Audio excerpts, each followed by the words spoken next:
에스라 시대의 이스라엘 민족은 70년 동안의 바벨론 포로 생활을 마치고 고국으로 돌아왔습니다. 그들은 온갖 어려움을 극복하고 예루살렘 성전을 재건해서 봉헌하였고 제사를 부활시켰습니다. 그러나 유다 백성들은 이방인들의 우상 숭배와 악한 풍습에 깊이 빠져 있었습니다. 이스라엘이 부흥하기 위해서는 유다 백성들에게 신앙 개혁 운동이 절대적으로 필요했습니다. 하나님은 이 일을 위해서 에스라를 지도자로 세우셨습니다. 에스라는 하나님의 뜻을 좇아 부흥 운동을 일으키고자 바벨론에서 예루살렘으로 올라왔습니다. 에스라는 올라오면서 여호와의 율법을 연구하여 준행하며 율례와 규례를 이스라엘에게 가르치기로 결심했습니다. 에스라는 모세의 율법에 익숙한 학자였습니다. 율법에 익숙한 사람이 율법을 연구한다는 말은 무엇을 의미하는 것일까요? 성경 연구는 끝이 없다는 것입니다.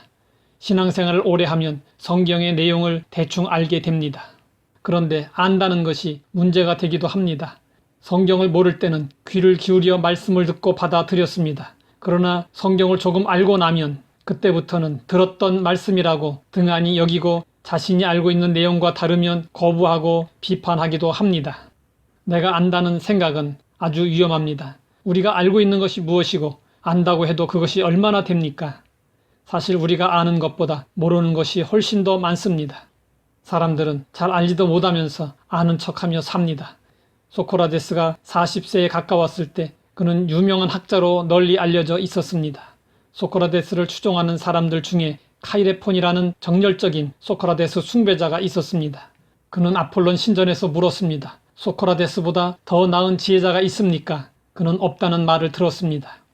카이레폰에게서 이 말을 들은 소크라테스는 도무지 믿어지지 않았습니다. 소크라테스는 그 이유를 알아보기로 했습니다. 소크라테스는 학자, 정치가, 예술가 등을 방문하여 그들에게 한 가지 질문을 했습니다. 이 세상에서 가장 귀중한 일이 무엇입니까? 그러나 그들 역시 소크라테스와 마찬가지로 이 질문에 대한 확실한 답을 알지 못하고 있었습니다. 그러면서 지혜 있는 척하고 있었습니다. 소크라테스는 그제서야 왜 자신에게 가장 지혜가 있다고 했는지 깨닫게 되었습니다. 소크라테스는 자신이 무지하다는 사실을 너무나 잘 알고 있었습니다. 그러나 지혜 있는 척하고 있는 많은 사람들은 자신이 무지하다는 사실조차 깨닫지 못하고 있었습니다. 이 사소한 차이에서 소크라테스는 자신이 그들보다 지혜자라고 판단했습니다. 자기 자신을 알아야 합니다. 자신이 얼마나 모르고 있는지 알면 자연히 겸손해지고 배우고 연구하지 않을 수 없습니다.